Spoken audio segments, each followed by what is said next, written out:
C'est un peu haut, c'est un peu haut, c'est un peu haut. Elle est un peu haute. Trop. C'est bon, c'est bon. Ok, un peu de travers, c'est pas grave. Je suis pas là. Si, elle est de travers. C'est bon, c'est bien. Elle est de travers un peu. Oh. So, Heather, how did Wes Craven contact you, or did you ask for The role of Nancy? Yes, yes.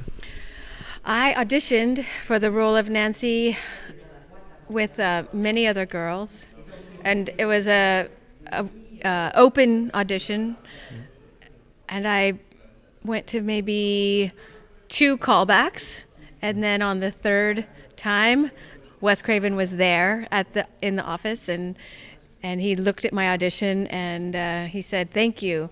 You have the job," right there when I was in the casting office, and it was very exciting. I was with Amanda Wyss, and together we had given an audition together, side by side. And he was there, and he let us know that he liked our performance right then. Yeah, you did 3 Freddy, and what is your favorite scene in the 3? In the first movie, the bathtub scene is now my favorite. I love watching that scene. I also like in the 3rd movie, I like when Nancy's killed. I really like that scene where Freddy kills her at the end of the movie. So you're a masochist. I'm a masochist. I feel that Nancy becomes a real hero in that scene. Like her reputation as somebody who saves all of these kids and sacrifices herself for others, and her relationship with Freddy. I think all of it is really like exciting and unexpected. Many people cry when they see that scene, and I love that scene a lot. And then in the 7th movie, Wes Craven's New Nightmare, I believe, so many scenes I love, but when Robert Englund and I are fighting in the dungeon at the end, and it's fire, and there's like the eels, and we're just hand-to-hand combat, just and he's grabbing me by my hair. I love that scene a lot. I think it's such an unusual idea and never been done before, and we worked very hard on it. It took a long day to get that that scene completed, and it was cold, and I'm in the water, and it was very uncomfortable and very technical. I had to do everything just perfect, and we had a scuba diver underneath me with the glove on, doing, reaching out of the water with his glove. So it was very technical, and none of us thought it was going to be that scary, but it really, really was. I built a bathtub that was 10 feet, 3 metres deep, and the scuba diver was in the bottom. And then Wes Craven would knock on the side of the bathtub when he wanted him to stick his hand up. And so he did it all the time. I mean, we did, 100 times. He tried it to get till it was just right. Sometimes slow, sometimes fast, sometimes shaking, all sorts of styles. And then Wes Craven put it together. We did it from a shot from the top, a shot from at my face. Then there was a shot point of view of my character. So we did many setups in the bathtub. With one camera? One camera, yeah. So each setup takes a long time, and then I get back in the water, and then they make more bubbles, and it was a long process. And but it probably took like 6 or 7 hours to do the whole scene. Yeah, it was a long time.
C'est vraiment bizarre les poils que t'as dans le nez. Salopard.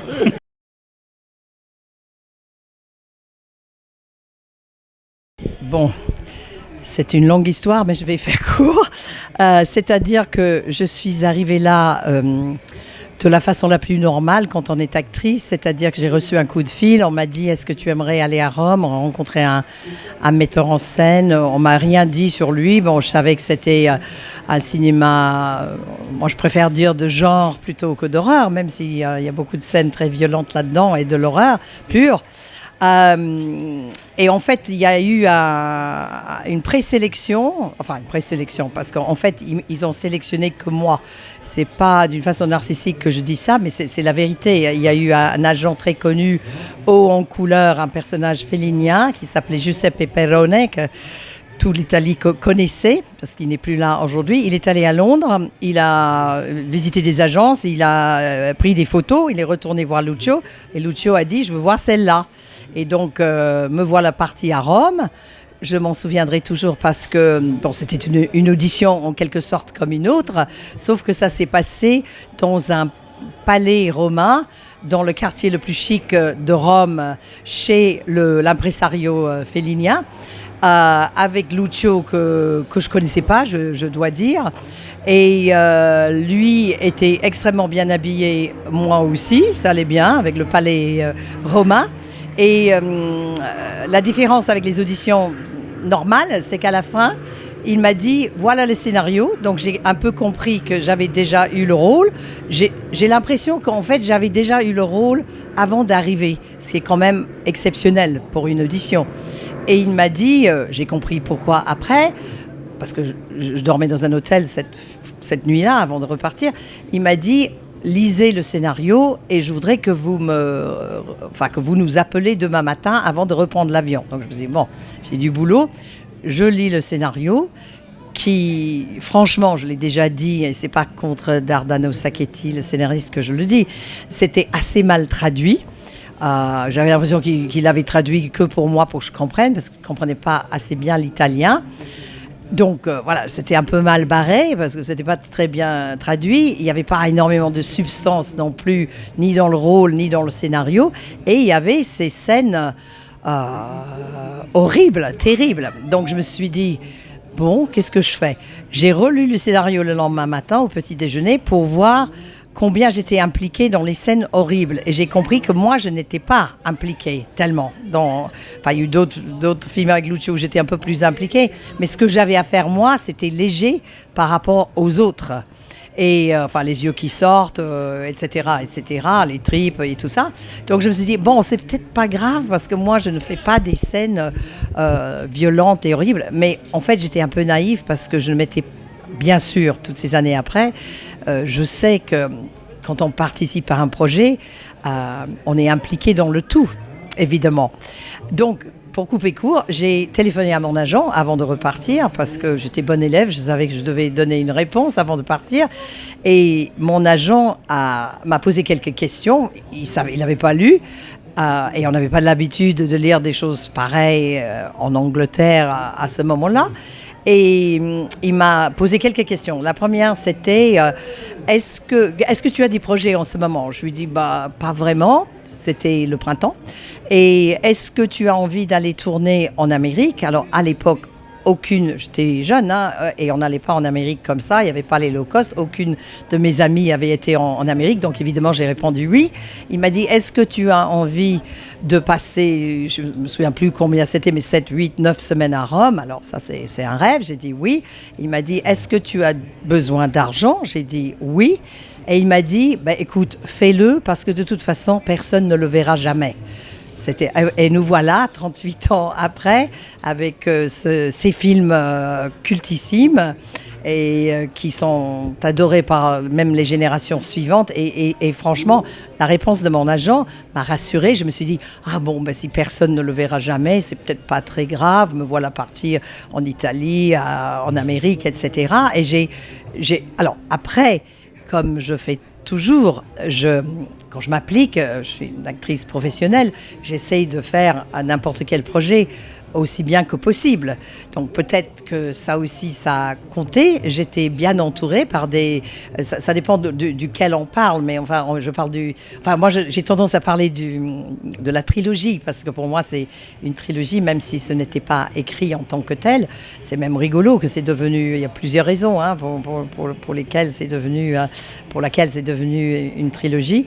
Mais ça m'a rassurée aussi, même dans le premier film, hein, Frayeur, que j'étais entourée par des acteurs qui étaient parfois fils et filles d'acteurs très connus. Carlo Di Meio, fils d'Alida Valli. Il y avait Antonella Interlenghi, fille de Franco Interlenghi, grand acteur italien.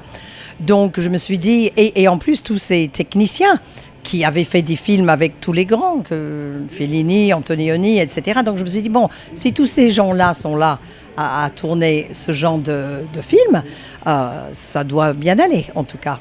Donc voilà, l'aventure a commencé comme ça. Justement, comme tu viens de l'évoquer, Oui. dans quelle langue étaient tournés les films de Fulci? Ah oui. Ah bah oui, ça aussi c'était un petit peu rock'n'roll.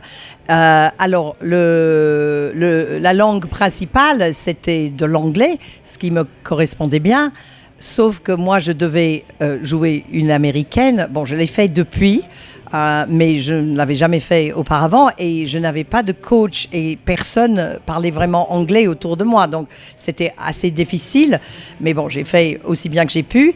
Et c'était rigolo parce que parfois, pas toujours, hein, mais parfois les autres ne parlaient pas vraiment anglais. Par exemple, je pense, ça c'est plutôt dans le deuxième, l'au-delà, celui qui joue Arthur, le fils de Martha.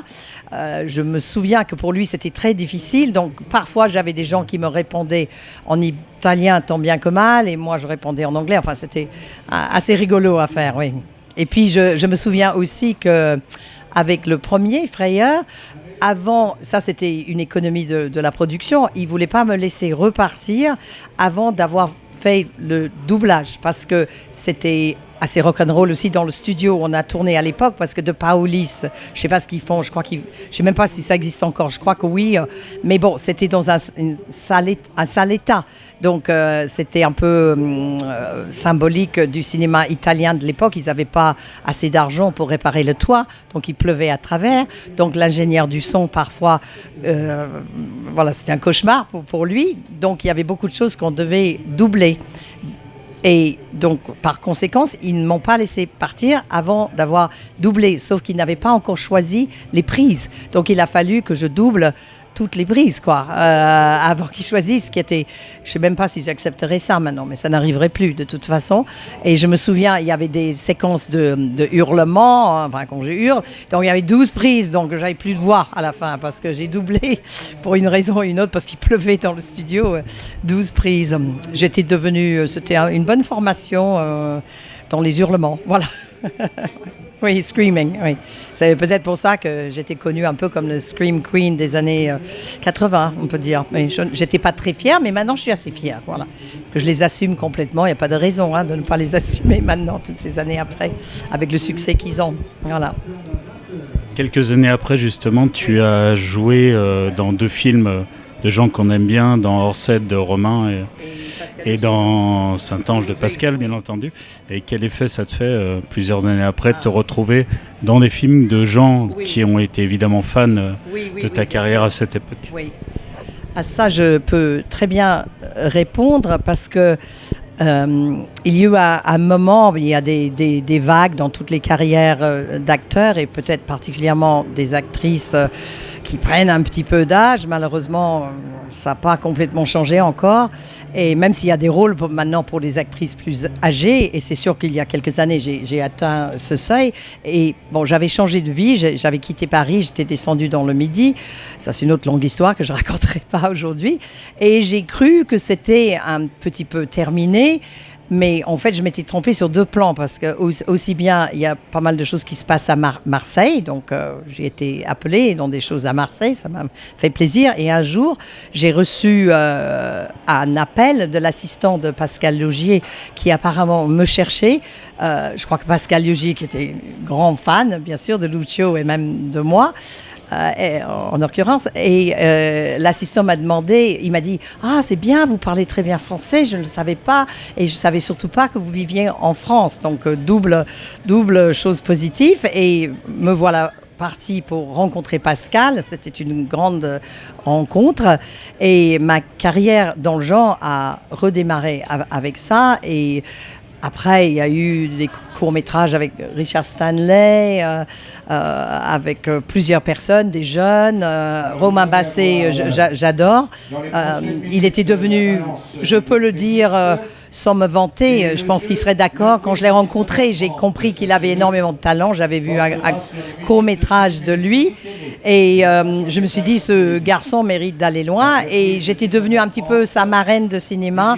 Et quand il avait besoin de conseils, il m'appelait. Et je suis très contente parce qu'il est arrivé à faire non seulement ce beau film qui est un peu à part, peut-être, Orsed, mais on l'a revu ensemble dernièrement à un festival dans le sud de la France, à Béziers.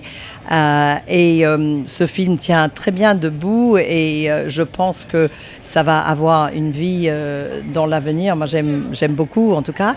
Et je suis ravie parce que il n'y a pas plus tard qu'il y a 15 jours, j'ai tourné dans un court-métrage de genre d'une jeune réalisatrice dans laquelle je crois, c'est son premier truc, s'appelle Sarah Terraroui, à Lyon. Donc me voilà repartie avec 3 très jeunes actrices et donc je crois que c'est pas fini et c'est super. Et travailler avec les jeunes, pour moi, à l'âge que j'ai, c'est très motivant. Je rajeunis, je rajeunis. Donc vive le cinéma de genre, c'est tout ce que je peux dire. Voilà, merci beaucoup.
What was the question again?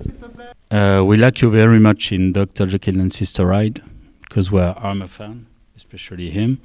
What was your recollection of it and working with Ray Bates at the time? Right. Well, to sort of lead up to it, when I heard about it, I started laughing. I thought, Dr. Jekyll and Sister Hyde, that was ridiculous. A man's going to turn into a woman.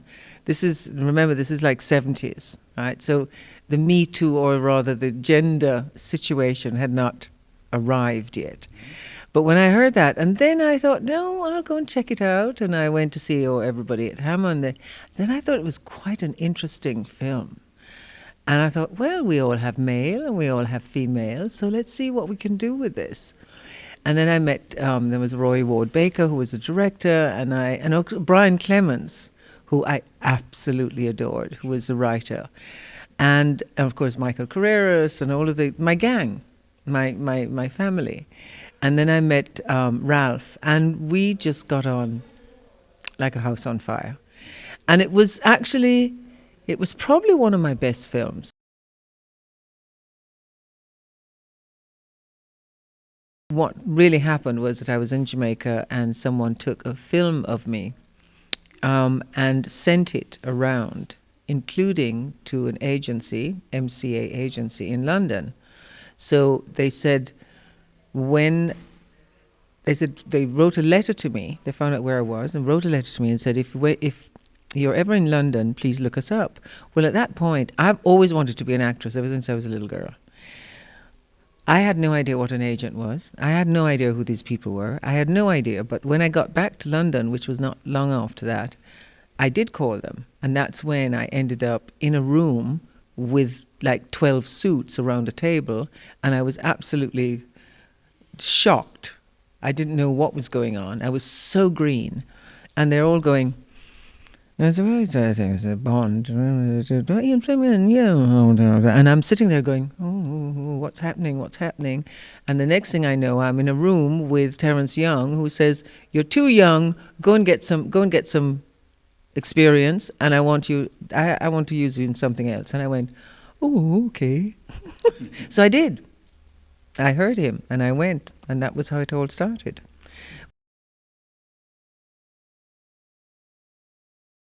Well, the reason it was at the point once I'd done Bond, I started getting parts without even having to audition, which was very nice. I like that a lot.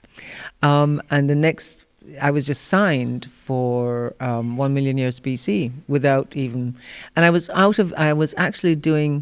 in some country somewhere, and I didn't really, I thought, well, why am I doing this film? I don't know what this film is about, but I'd already been signed, so I tried to get out of it.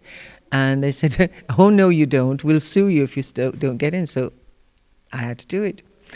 And then having met on the film, the person I met first was Michael Carreras, who immediately we became best friends. And had we had so many laughs together, and within a few days of joining them in Lanzarote at the time to do 1 Million, he said, "I want you to be my queen," and I went, "Oh, and what is that?" He said, "I've written this." He said, "I've written this, and I'm going to direct this film, and it's called."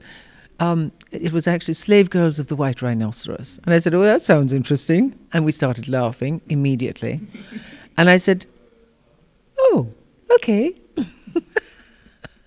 As you do when you like someone, right? So we did, and that was what happened. And I tell you, we had a ball. I mean, we took it seriously. I did my thing. But it's a rubbish film, absolute rubbish film. But God, I had fun. Absolute fun, yeah.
C'est un connard qui m'est rentré dans le lard.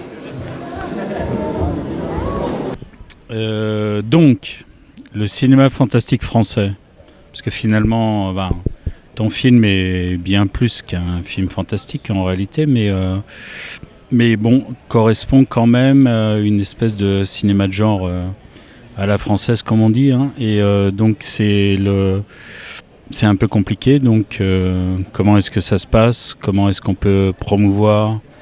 Comment est sorti le film et comment ça s'est passé? Alors, oui, effectivement, c'était un film assez complexe déjà à mettre en place et ensuite forcément à distribuer parce que, comme tu l'as dit, c'est un film qui est difficilement labellisable, qui ne rentre pas vraiment dans une case justement de... que ce soit un film de genre ou que ce soit un thriller, etc. C'est un espèce de mélange des genres comme ça, chose qui est quand même très peu apprécié finalement des exploitants de salles et des distributeurs en France. Tu parles de films de genre en ce qui concerne mon film, mais finalement moi, peut-être à te surprendre, mais moi j'ai découvert moi-même que mon film était un film de genre au fur et à mesure des diffusions de mon propre film, parce que à l'écriture ou même à la production, moi j'avais pas en tête de faire vraiment un film de genre. Tu parles même de science-fiction, et là encore une fois, tu vois, alors effectivement tu as certains codes science-fictionnels dans mon film. Tu as l'ailleurs, l'espace, les aliens, etc. Mais pour moi, c'était véritablement une vue de l'esprit du personnage principal, un mécanisme de défense qui le mettait à l'abri finalement de l'excès de remords qu'il pouvait avoir envers sa sœur. Et ce ne sont pas des situations ou des personnages qui ont une emprise dans le réel. Donc pour moi, finalement, c'était vraiment très métaphorique et j'avais pas l'impression de me diriger dans un film dit de genre. Après, il s'avère que la perception des spectateurs ou des critiques était autre que la mienne, où le film a vraiment été catégorisé comme un film de genre français. Chose qui ne me déplaît pas plus que ça. Je l'accepte très volontiers, mais effectivement, comme tu le sais, le film de genre en France, très compliqué à exploiter. Et donc voilà, on a eu des difficultés là-dessus. Donc malgré ça, le film a pu sortir en France et à Paris. Mais malheureusement, nul n'est prophète en son pays. On a quand même eu beaucoup plus de difficultés sur le territoire français qu'à l'étranger, où le film est quand même beaucoup plus attendu et beaucoup mieux reçu. Alors en termes de distribution, parce qu'en termes de critique, vraiment, je peux pas dire que là, les choses sont vraiment bien passées pour nous en France, où on a eu vraiment un très beau retour médiatique sur le film, sur la qualité du film. Mais voilà, après, comment dire, on peut pas s'attendre à un énorme succès quand on a une dizaine de salles en France, quoi, forcément. Et donc, à l'origine, ton film est un court-métrage, en fait. Moi, je ne l'ai pas vu personnellement, mais il faudra que je regarde le montage court. Et comment, même si je connais déjà la réponse, que j'étais au Méliès quand tu l'as présenté, comment s'est développée l'idée d'en faire un long et est-ce que c'est toi qui as contacté des producteurs ou des producteurs qui ont aimé ton film et qui t'ont sollicité pour en faire un long ? Alors, en fait, ça n'a pas été exactement comme ça, parce que je ne me suis pas servi du succès du court-métrage en me disant, bon, bah là, il y a un coup à faire, le court-métrage cartonne partout, donc essayons de le tirer un petit peu et essayons d'en faire un long. Je pense que si j'avais fait ça, je me serais planté. Dès le départ, en fait, on avait en projet de faire le long-métrage. Le long-métrage était déjà écrit en 2015, avant même de faire le court. Mais il s'est avéré que, donc toi tu as vu le film, tu sais que le film est compliqué et assez difficile. Je suis pas arrivé à trouver le budget nécessaire pour pouvoir réaliser le long. Donc en fait, ce que je me suis dit, c'était un pari un peu risqué, que je ne conseillerais pas forcément à tout le monde de faire comme moi, mais bon, j'ai eu de la chance et ça a marché. Je me suis dit, bon voilà, comme personne ne veut me produire, je sais que j'ai un scénario assez fort, je croyais vraiment en mon film, d'une façon vraiment obsessionnelle. J'étais persuadé qu'il fallait vraiment que j'aille jusqu'au bout. Donc je me suis dit... Voilà, comme personne ne veut produire mon film, on va en tirer vraiment l'essence même, le cœur le plus sombre de l'histoire, et on va en faire une carte de visite dorée un petit peu, qui est devenue un ciel bleu presque parfait. Et je me suis dit qu'avec ça, dans ma tête en tout cas, ça devait rassurer un peu les gens, se dire voilà, il y a vraiment quelque chose, il y a un vrai parti pris en direction artistique, il y a un véritable scénar assez fort, avec des personnages forts, et voilà, une intrigue qui pose les bases. Et c'est ce qui s'est passé. Donc en fait, voilà, j'ai trouvé des mécènes en fait, parce que moi à la base je suis artiste peintre, donc je travaille avec pas mal de galeries parisiennes qui me suivent sur certains projets. Donc j'ai pu trouver un petit budget, mais le budget quand même nécessaire pour pouvoir faire le moyen métrage, qui fait quand même 38 minutes. C'est ce qu'on a fait, et à partir de là, moi j'ai vraiment été presque dépassé par les événements, parce que jamais je me serais attendu à un tel succès, parce que vraiment ça a été, moi ça m'a complètement, ça m'a échappé vraiment, ça a échappé à tout contrôle. On a fait, moi pendant presque 2 ans, j'ai accompagné ce film vraiment partout dans le monde. On a fait 160 festivals, on a gagné moi je me rappelle plus parce que je le dis à chaque fois, je vois des chiffres différents, mais entre 60 et 70 grands prix. Ça a vraiment été assez incroyable. Et de ce fait, on arrivait vraiment aussi à faire le pont entre des festivals dits vraiment de genre, comme là où on est au Bollywood Weekend ou Fantasia à Montréal ou le Screamfest à Los Angeles. On est arrivé à faire le point avec des festivals beaucoup plus généralistes comme Sundance, comme Clermont-Ferrand. Alors ça me faisait assez plaisir justement de pouvoir être accepté, puisque les gens considèrent que mon film est un film de genre, dans des festivals qui ne sont pas du tout représentatifs de films de genre. Ça me faisait assez plaisir. Et puis, alors, suite à ce succès critique, on a fait pas mal de télé en France, parce qu'on est passé sur Canal, on a fait France 2, on a même fait Télématin avec William Lémergie, qui a fait très plaisir à ma mère. Donc bon, suite à tout ça, finalement, j'ai pu trouver Alors, j'ai été contacté par Ciné Plus immédiatement, qui m'a fait un préachat sur le scénar. Et à partir de là, les choses se sont décantées assez vite. J'ai rencontré François Cognard de Tobina et Vincent Brancion de TBC. On s'est associés et puis à partir de là, ça a été relativement, j'ai envie presque de dire relativement facile. Parce qu'en comparaison de la difficulté qu'a été pour moi de produire le court-métrage, le long a été vraiment assez simple en fait. Voilà. Ce qui est surprenant, mais ce qui est vrai. Donc David, salut. On est au Bloody Weekend. Oui. Non, tu vas pas. Qu'est-ce que tu fais là, toi? Et donc, comme tu viens de dire que tu allais parler d'Dario Argento, mais avant, quand même, plus important, parle-nous un peu de ton métier de maquilleur, effets spéciaux, etc. dans l'industrie française depuis bien longtemps. Comment ça se passe, comment ça s'organise? Et voilà, tu as 1 heure minimum de réponse. 1 heure de réponse, super. Ben voilà, comme dit, je fais du maquillage d'effets spéciaux sur des films. Et bon, ça regroupe plein de choses en termes de création. Forcément, ça va des fausses cicatrices, aux faux cadavres, aux fausses têtes, aux mannequins, ce genre de choses. Et depuis quelques années, j'ai l'impression qu'il y a un renouveau dans le renouveau, j'allais dire. Il y a de plus en plus de films fantastiques qui se font. Et il y a aussi toute une nouvelle génération qui font beaucoup de films de genre un peu à très petit budget, mais qui connaissent malgré tout des sorties DVD et une vie intéressante. Je pense par exemple au film de Quartz, qu'on va voir ce soir, à Tous les dieux du ciel, qui a été produit pour un tout petit budget, mais qui parvient quand même un peu à sortir en salle, fait une super carrière au festival, et je me dis, c'est que les choses finalement évoluent pas mal. Comment ça se passe? C'est un peu des gens que tu connais les gens qui ont vu ton boulot, ou des gens que tu connais qui te conseillent sur le projet suivant, etc. Comment est-ce que tu postules, entre guillemets, pour ton boulot? Alors, chez moi, je pense que c'est un peu particulier, encore une fois.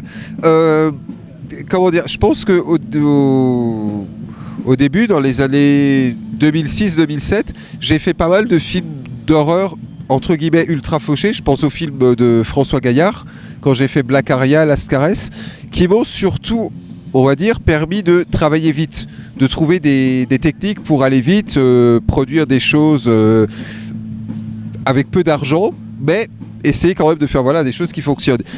Et d'avoir fait ce genre de film, ça m'a permis de me créer une méthode de travail qui m'a permis du coup d'avoir accès à des séries télé. Quand j'ai commencé à faire, je me rappelle, la première série télé que j'ai faite, c'était Boulevard du Palais. On m'a dit, il faudrait essayer d'aller vite, il faudrait proposer des choses, pouvoir faire peut-être des choses un peu impressionnantes sur des cadavres, des choses comme ça. Et ça a pu le faire. Donc du coup, on m'a rappelé en série télé. Et ça, c'est formidable parce que ça fait du travail. Et en même temps, le fait d'avoir fait par exemple les films de François Gaillard, j'ai pu continuer dans la vague, on va dire, cinéma de genre français indépendant. J'en suis très heureux, j'ai pu avoir accès à des films comme ceux de Bertrand Mandico, ceux d'Hélène Catet et Bruno Forzani. J'ai pu faire Love de Gaspard Noé ou Le serpent aux 1000 coupures d'Éric Valette. Mais, grâce au fait de pouvoir travailler rapidement, mais d'avoir fait, on va dire, de la série B, finalement, de pouvoir essayer de proposer des solutions très vite, de pouvoir, comme ça, sur le plateau, improviser des choses. Donc finalement, c'est une méthode de travail qui est à la fois bénéfique pour, justement, les films de série B et les séries télé, parce que du coup, En télé, il y a un peu de moyens, mais finalement, il n'y a pas tant de temps que ça. Ça se tourne assez rapidement aussi, et il s'agit aussi d'aller vite. Donc du coup, j'ai envie de dire, tout ça, ça vient de la série B en général, de tout ce que j'ai pu faire au début. Ça m'a été super bénéfique. Mais ça c'est un peu l'amour de ce type de cinéma. La manière dont tu as de bosser, c'est que, par exemple, comme tu viens de le dire, la rapidité, l'économie de budget, etc., bien sûr, mais tu as une marge de manœuvre. Par exemple, tu peux, pas imposer des choses, mais amener des idées ou justement donner au réalisateur quelque chose qu'il n'attendait pas. Alors ça va dépendre du réalisateur. Par exemple, si je bosse sur les films de Bruno et Hélène, L'étrange couleur des larmes de ton corps ou Laisser bronzer les cadavres, eux ont une vision extrêmement précise. Tout est clair, précis, net dès le début. Finalement, j'ai qu'à faire. En fonction, ils me montrent le plan, ils me disent il faut que ce soit comme ça, et je fais en fonction. Après, un réalisateur comme Bertrand Mandico ou peut-être par exemple François Gaillard, par exemple, je peux proposer des choses. On va travailler à partir de schémas, de dessins, d'idées, d'ambiance. Ils vont me dire, il faudrait que ça rappelle tel film, ça rappelle tel genre. Et du coup, je fais des propositions au recentre pour aller... Le plus important, je pense, dans ce genre de cas, c'est d'aller vraiment dans le sens de leur vision. Pour ça, Hélène et Bruno sont assez extraordinaires parce que tout est vraiment préparé et clair dès le début. C'est vraiment le cas extrême. Mais après, Ça se voit dans leur film. Ça se voit vraiment. Et c'est vrai que tout ce qu'il y a à l'écran, c'est vraiment ce qu'ils voulaient. Donc après, quand ils te proposent un effet, quand ils te disent, maintenant il faut que ça, ce soit comme ça, à toi de te débrouiller.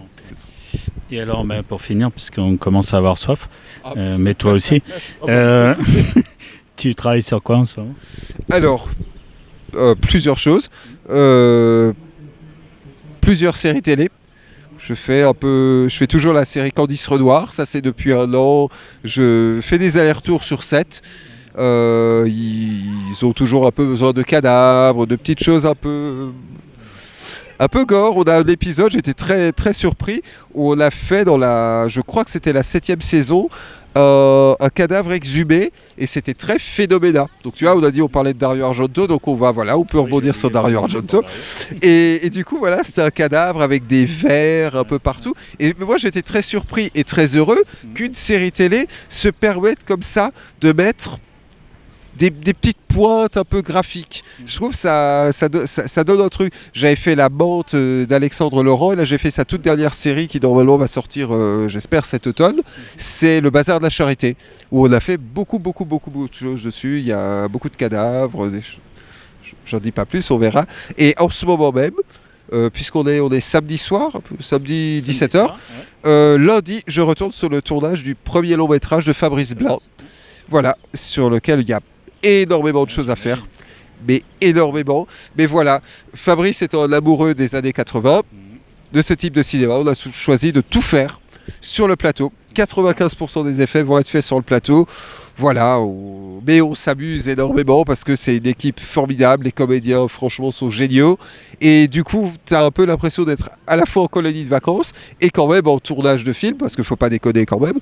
Et il y a on est dans l'esprit années 80, on bricole tout sur le plateau, on cherche des solutions ensemble, et ça c'est super. C'est-à-dire que l'effet spécial, c'est pas la fin en soi. On propose quelque chose et après on regarde comment on peut l'adapter, on peut l'utiliser, qu'est-ce qu'on peut faire avec, tout ça. Et ça c'est vraiment intéressant. Donc du coup, toute l'équipe participe, et moi c'est ce qui me plaît.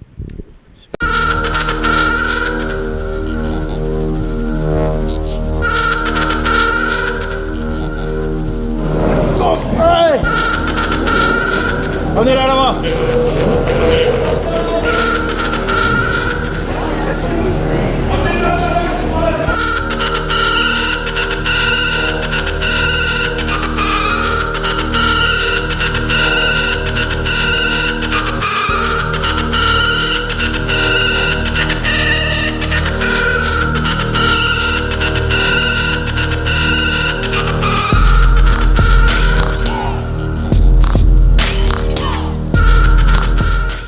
Bon, si je dois, comment dire, trouver un film préféré parmi mes films, alors c'est compliqué parce que, comme on dit toujours, on ne choisit pas entre ses enfants et un cinéphile, il aime bien un film un jour, il en découvre un autre le lendemain.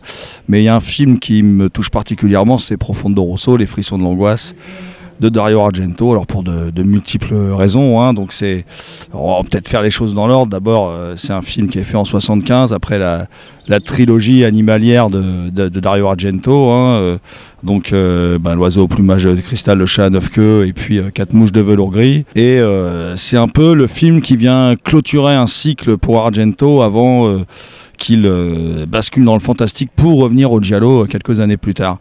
Et ce film a vraiment quelque chose de particulier puisqu'il est une sorte de version, moi j'ai envie de dire, je partage David Jean-Baptiste Torre, de version améliorée du Blow-Up d'Antonioni, hein, qui est un film qui a profondément marqué Dario Argento lorsqu'il était jeune critique pour, je crois que c'était un quotidien communiste, hein, l'équivalent un peu de l'Humanité en France. Et quand Dario Argento fait ce film, il est vraiment pour moi au summum de son art. Et puis le film a une identité particulière parce qu'en plus c'est la première fois qu'il va travailler avec les Gobelins et ça va donner une bande-son absolument extraordinaire aux confins du jazz le plus expérimental et du rock progressif. Enfin, voilà, c'est totalement extraordinaire et ça donne une dimension en plus au film. Alors le film c'est simple, hein, c'est l'histoire d'un type incarné par David Hemmings qui s'appelle Marcus Daly. Et David Hemmings, pourquoi ? Parce que c'était lui le héros de Blow Up.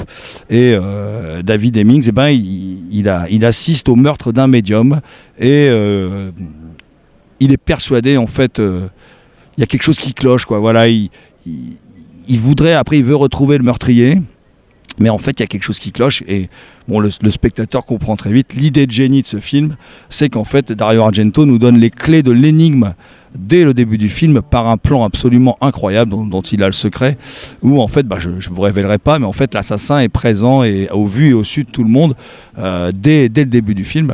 Et ça c'est assez extraordinaire, complètement extraordinaire. Je trouve que c'est une idée absolument géniale, cette façon de traiter du thème de la vision parcellaire qui était déjà présent dans le film d'Antonioni, Blow Up. Le film a cela de particulier que il est c'est le confluent de toutes les influences un peu d'Argento à l'époque. On va retrouver des influences, par exemple à Edward Hooper, où il va recréer une toile d'Edward Hooper dans un café turinois, parce que le film est en partie filmé à Turin et il donne une autre image à la ville. Ça c'est assez passionnant parce qu'Argento c'est aussi un cinéaste des villes et qui travaille énormément sur l'architecture et les décors dans ses films. Et ça c'est complètement fascinant. Et puis le film regorge de scènes comme ça incroyables, magnifiées par la photo de Luigi Cuveller, hein, qui est une photo extraordinairement belle, et au ton ocre, et puis qui a aussi une thématique que j'adore, c'est-à-dire qui revient dans tous les films d'Argento, c'est est-ce que l'art peut tuer ? Et là, en l'occurrence, vu qu'au début, il y a toute une série de tableaux dans le plan, il y a d'ailleurs quelque chose que Marcus Daly va prendre pour un tableau, mais qui n'est pas un tableau. Là, je vous révèle un petit indice. Et c'est une idée absolument de génie. C'est quelque chose qui va revenir dans toute la filmographie d'Argento. Et il y a tellement de morceaux de bravoure dans ce film que c'est difficile de retenir une scène. Moi j'aime beaucoup le meurtre de Masha Merrill, j'aime beaucoup le dénouement aussi parce qui est très sec, après un film très esthétique.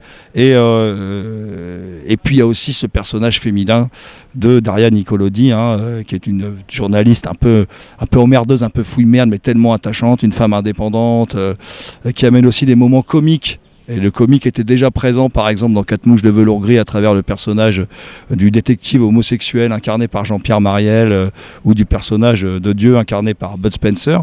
Et là, on retrouve tout cela dans le personnage de Daria Nicolodi. Et en plus, ce qui est assez, fascinant, ce que je trouve, c'est que la critique n'a jamais compris à quel point Argento pouvait être un cinéaste féministe. Et pourtant, à travers le personnage de Daria Nicolodi, là, c'est assez facile de s'en rendre compte. Enfin, voilà, ça, c'est une évidence même. Voilà, mais enfin bon, disons que beaucoup n'ont pas forcément compris le cinéma d'Argento. Et heureusement, il y a eu quelques-uns comme Torre, tout ça, pour un peu nous guider. Hein. Et puis Et puis voilà, bon, c'est un film que j'adore particulièrement pour diverses raisons. Je pourrais en parler pendant des dizaines et des dizaines de minutes, mais surtout, voilà, j'ai envie de vous conseiller ce film et puis que vous le voyez, que vous le revoyez parce que c'est un film qui mérite plusieurs visions. Et oui, et c'est aussi un film qui anticipe un film récemment ressorti chez ESC, qui anticipe un peu Inferno parce que c'est vraiment une plongée dans l'inconscient, parce qu'il y a aussi une idée d'un dessin qui va donner une piste, donc toujours dans L'Art peut tuer, qu'on trouvait aussi dans L'Oiseau au plumage de cristal. Et là, est-ce qu'un dessin d'enfant va donner la solution de l'énigme comme le tableau donnait la solution de l'énigme dans L'Oiseau au plumage de cristal?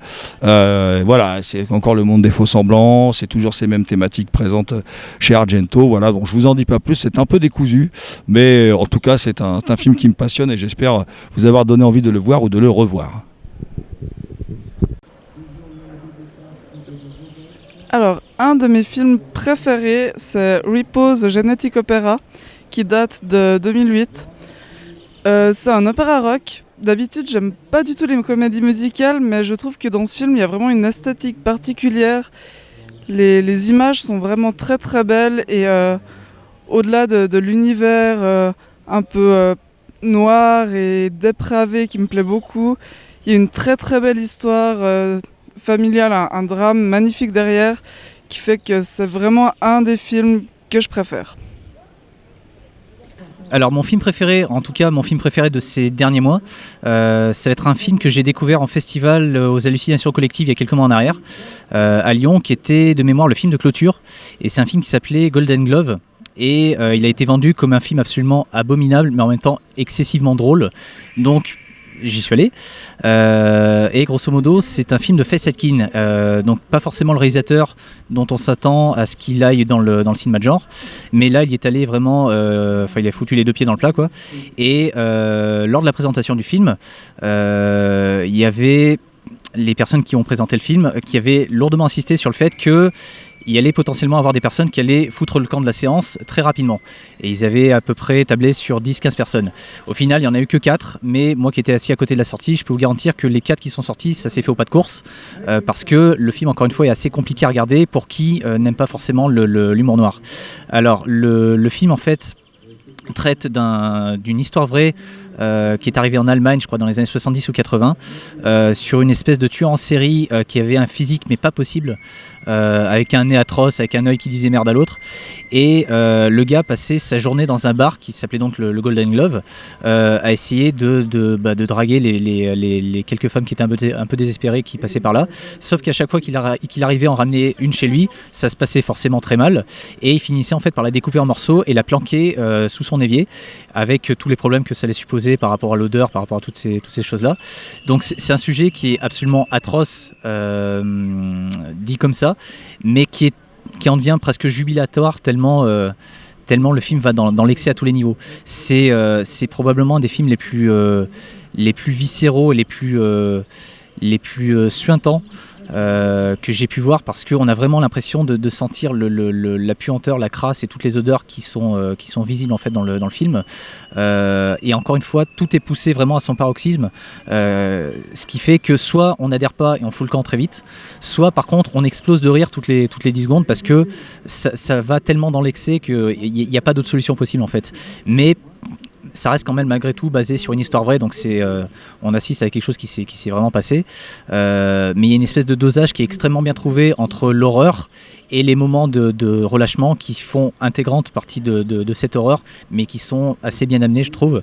L'interprétation est vraiment cool, parce que l'acteur principal a une bonne couche de maquillage sur le visage, qui fait qu'il ne ressemble pas du tout, enfin heureusement, pas du tout à ça dans la vraie vie. Le film, je crois, de mémoire, sort dans très peu de temps en France. C'est distribué par Pathé.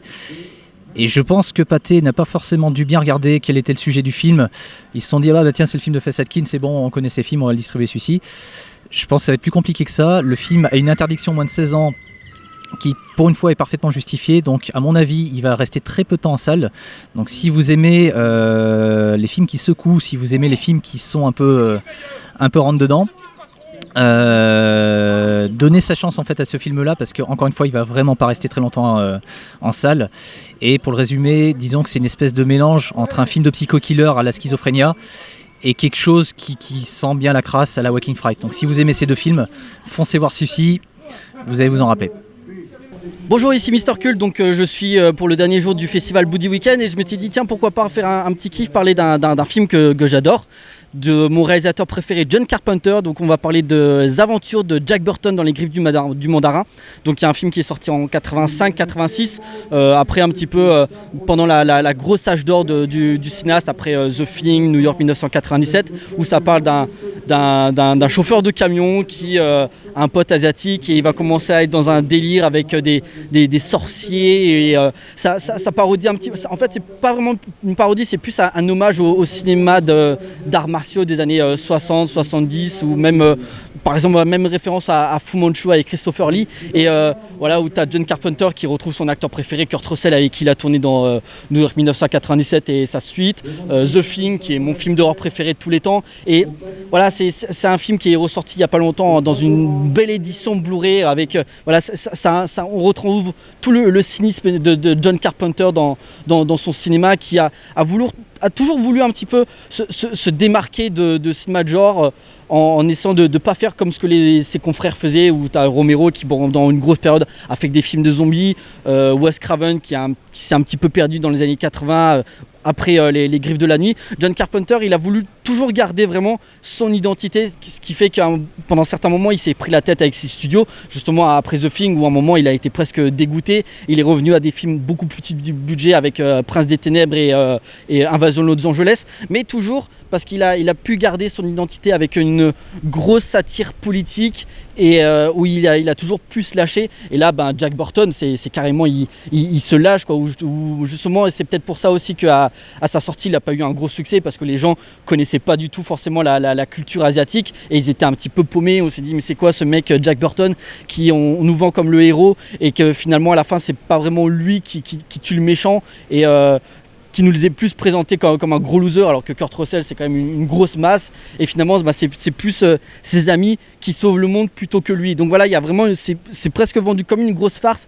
mais où pendant 1h40 il se lâche en termes de mise en scène, en termes d'effets spéciaux qui partent dans tous les sens. La scène où à un moment il est dans le quartier de Chinatown et d'un coup tu vois t'as deux gangs rivaux qui se mettent sur la gueule et lui il est au milieu genre mais vas-y qu'est-ce qu'on fait et voilà ça vraiment on voit tout le type de personnage typique de Carpenter en forme d'anti-héros qui est là où on l'attend pas et qui a pas envie d'être là justement et qui fait bon voilà j'ai pas le choix, je le fais. Donc voilà les aventures de Jack Burton dans les griffes du mandarin. Si vous aimez le cinéma de John Carpenter et que vous connaissez pas, c'est un incontournable. Si vous aimez les années 80, les films un petit peu genre SOS Fantôme ou moi j'en avais parlé éventuellement les clowns tueurs ou enfin ces films un petit peu vraiment qui se prenaient pas au sérieux et que encore aujourd'hui, il passe très bien quand on sait en plus que l'œuvre de John Carpenter qui pendant cette période a été un réalisateur qui pendant longtemps a été haï, genre voilà c'était vraiment du sous-cinéma comme George Romero